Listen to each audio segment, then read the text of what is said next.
Hello, everybody, and welcome to another episode of Leadership Power Paradigms. This is Bill Thomas, your host and presenter for today's episode. As is our custom, we will wait a few more seconds, and those are skinny seconds, so we'll wait for those people to join us.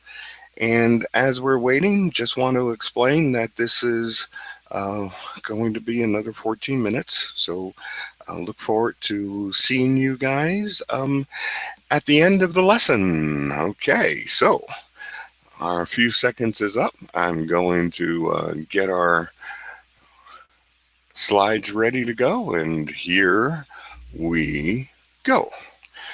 Welcome to this episode of Leadership Power Paradigms. This is Bill Thomas, your host and presenter for today's episode. As we continue our explorations of these many leadership power paradigms, we'll use the next 14 or so minutes to apply a truly significant philosophy borrowed from and inspired by a fictitious character who was featured in one of the greatest novels of the 19th century and written by a man who was passionately affected by the events of July 14th, 1789 and July 14th of 1790, when the people of France changed course and embarked upon the path towards democratic governance and a republic based upon the civil rights of its citizens. There is an act of the human will which usually gets confused with an act inspired by human emotion called love. When leading people, you would do well to employ the willful act of love and leave your emotionally charged love at home. In a moment, we will examine some parameters of the willed love act. However, first we need to provide some information about the human being. All humans have a soul, which consists of three separate and distinct parts. Number one, we have the human mind. We have a human will, which is a free or unimpeded power to make whatever choices we wish to make. No one else can influence or control our will unless we allow that person or thing to influence our will. And every human being has emotions.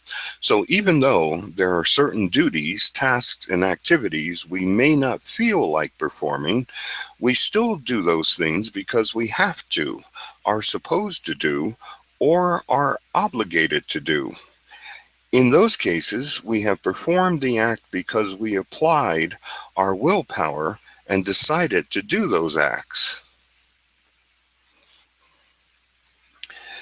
The Apostle Paul explains this concept of applying your willpower to acts of the kind of love which is prescribed and approved by God.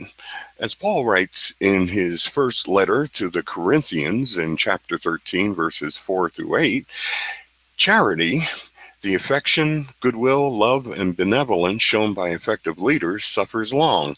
It perseveres patiently and bravely in enduring misfortunes and troubles. It is patient in bearing the offenses and injuries of others, and it is mild and slow in avenging, and it is long-suffering, slow to anger, slow to punish. This form of love is kind. Charity, which is an act of human will, envies not. It does not burn with zeal, nor is it heated, nor does it boil with envy, hatred, or anger. Charity vaunts not itself. It doesn't boast about one's own self, nor does it use self-display, nor does it employ rhetorical embellishments in extolling one's self excessively. This type of willful, benevolent love is not puffed up. It does not make proud, act puffed up, or bear one's self loftily, nor is it proud. Charity does not behave itself unseemly, seeks not her own, is not easily provoked, thinks no evil. Charity rejoices not in iniquity, but it rejoices in the truth. Charity bears all things, believes all things, hopes all things, endures all things. Charity, which is that form of affection, goodwill, love, and benevolence shown by effective leaders, never fails, This love does not fall out of, fall down from, fall off from its purpose, intentions, priorities, or its goals. In Victor Hugo's epic story of Les Miserables, we learn that one night Jean Valjean, an escaped convict who becomes the hero of the novel, shows up at the bishop's door. Valjean asks to stay the night. The bishop graciously accepts him, feeds him, and gives him a bed. Valjean takes most of the bishop's silver and runs off in the night. The police capture Valjean and take him back to face Bishop Bienvenu. When the police inform the bishop that they have found the silver in Valjean's knapsack, Bienvenu tells the police that he had given them to Valjean as a gift. He scolds Valjean for not taking the silver candlesticks as well. After the police leave, Bienvenu tells Valjean to use the silver to become an honest man. Victor Hugo used this character to show the priests and leaders of his day that a loving philosophy can empower people to become more responsible citizens and become better human beings. The Christian Bible tells us that when you take the action of conforming, fashioning, or rescheming yourself, your mind, and character so as to change or renovate or renew yourself to another's pattern of thinking or viewing things in the world, in a word, you can fashion oneself according to a worthy or better role model or some other design that is used by someone who was more successful. Listen to what Paul's letter to the Romans says in chapter 12, verse 2. Paul says, "And be not conformed to this world, but be you transformed by the renewing of your mind, that you may prove what is that good and acceptable and perfect will of God." Amen. Professor and psychologist Carol Dweck has a much better name for our mental attitudes. She calls them our mindsets.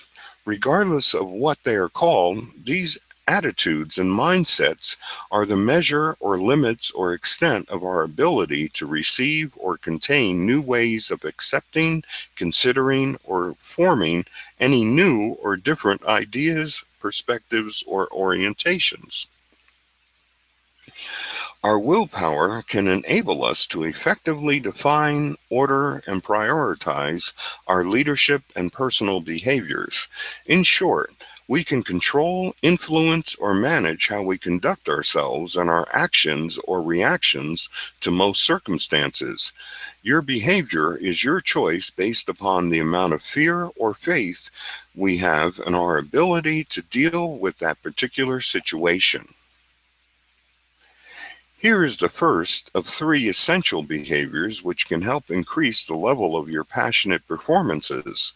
As many successful leaders like Jack Welch, Nelson Mandela, or Mother Teresa have told their followers and others, if you are not learning new things, then you are not leading.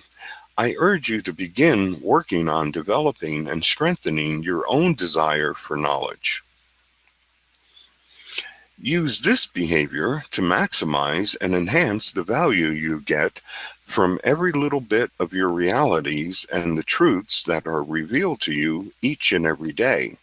You will discover that the added value you derive from your examinations, investigations, and interventions will empower and magnify your leadership insights, more deeply engage the abilities and competencies of your employees, and encourage or enrich the creative potential of your entire organization. Numerous studies and expert research have shown that our human minds are comfortable thinking about or focusing on not more than 5 or so priorities or major goals at any one time. Using your leadership agenda, you should be able to select just a few items that require your time, attention, and energies or efforts. If these selected agenda items are truly strategic in scale and scope, you will need to devote seriously meaningful amounts of your organizational resources to working on and completing those tasks. You can use these types of questions for assessing yourself and evaluating your progress on all 7 of these essential leadership behaviors. For example, how much and how often are you developing a burning desire for knowledge? Why should you persist in following through on your own or others' commitments with courage, reliability, or empathy?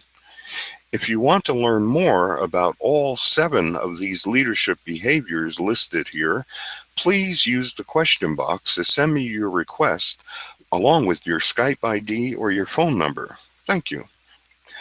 Your 7 essential behaviors will always serve you well, especially when it comes to dealing with your leadership commitments, deciphering and unraveling the complexities of leading, strengthening your credibility as a leader, and simplifying the employment of your leadership power. Wise leaders always go out to where the land is most fertile, where its soil is likely to yield the best, most delicious fruit. Those leaders look for places where they can diversify and increase their chances for harvesting more than one type of food. They realize that planting 7 different seeds are more likely to produce at least 4 or 5 lovely harvests. These 7 fields of focus are noble purposes, creation, service, righteousness, faith, leadership of or leadership on, and time types. In today's episode, we looked at how a few developmental, strengthening, and empowerment actions could add more fuel, energy, and power to your positive mental and emotional attitudes and your essential leadership behaviors. Hopefully, you saw that your willpower is completely under your control, that your ability and desire to act in charitable, loving ways exclusively depends on your will and not on your emotional state or your feelings. And finally, we observed that a philosophy of loving can help leaders passionately engage, encourage, and energize other people to excel and elevate the value, quality, and creativity of their efforts. This ends today's lesson. You were looking at the catalog of materials, training, and coaching support services which are featured in my Leadership Power Paradigms Producer Tools program. You can see that this program is designed to dramatically improve your leadership performances and use your leadership strengths to comprehensively empower the achievements of your people. Right now, this program is available to you at my lowest possible price, so I urge you to visit the webpage at www.one-im.com/LPP-tools or click on the Enroll and Get Started Now button on the right side of this screen. And if you like what you read on that page, go ahead and get going now. Don't forget, this is my famous no questions asked, no risk to you 30-day money-back guarantee for this program. So you really have nothing to lose by enrolling now in this awesome educational program. And I'm going to run back to our control panel so that I can provide you with the free bonus gifts for attending today's session. And let's see, all I have to do is click over there and hit enter. And I'll also go to my big control panel and do the same thing. There are 2 bonus gifts for today's attendees and for anybody attending on the replay recording, of course.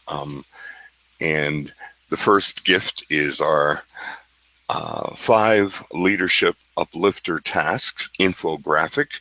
It is a PDF document, and I strongly encourage you to download it and print it out so that you've got it on a nice piece of paper and you can look at it anytime and every time that you perform any leadership act throughout your working day.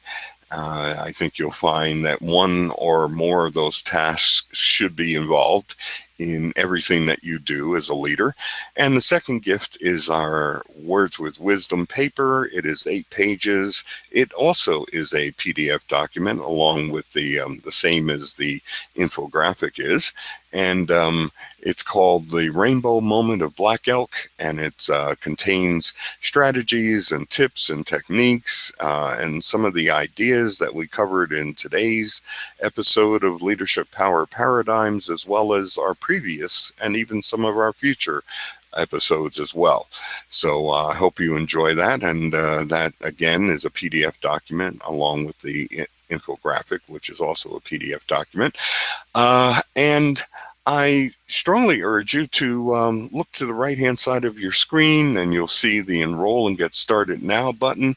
It'll take you to a page which actually gives you a lot more information about our Leadership Power Paradigms Producer Tools program. And as you read through that, I think you'll say, this is some pretty good stuff that I can get my hands on. And it is at the lowest price that it will be at ever.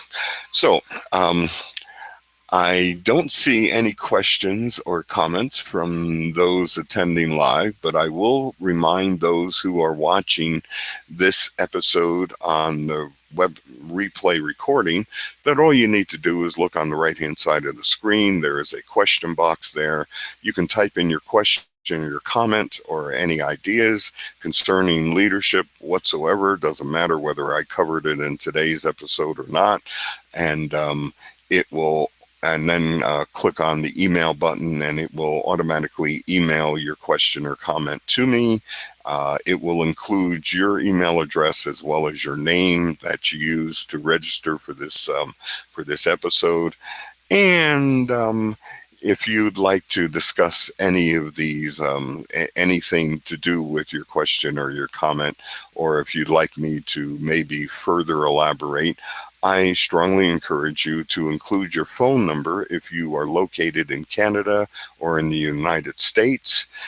Only if you're located in Canada or in the United States would I urge you to use your phone number. Otherwise, include your Skype ID if you are located outside of Canada or the US. And even if you are located in Canada or the US, if you use Skype, and since it is a free service, I would strongly urge you to include your Skype ID. That way we can have a very rich conversation where I can maybe type out some of the ideas that we're discussing. I can even provide you with a free paper or article that I know about that further explains whatever your question or comment is about. Many times I'll even include some sort of an image that can sort of diagram what we were talking about and what we've been talking about if I have it. So again, I strongly urge you to use the question box if you're on the webinar replay. And for those of you, whether you're watching the replay recording or whether you're here live, when you click on the Enroll and Get Started when you click on the Enroll and Get Started Now button over there on the right-hand side of the screen, it will open up a new web browser tab or window, so you won't lose this page. Anyway, as I said, I'm not seeing any additional comments or questions from the live audience, so I'm going to say this has been another episode of our Leadership Power Paradigm series. This is Bill Thomas. I've been your host and presenter for today's episode. I say God bless each and every one of you. Godspeed to you all. And I wish you all the very best of success in all your leadership endeavors. Take care.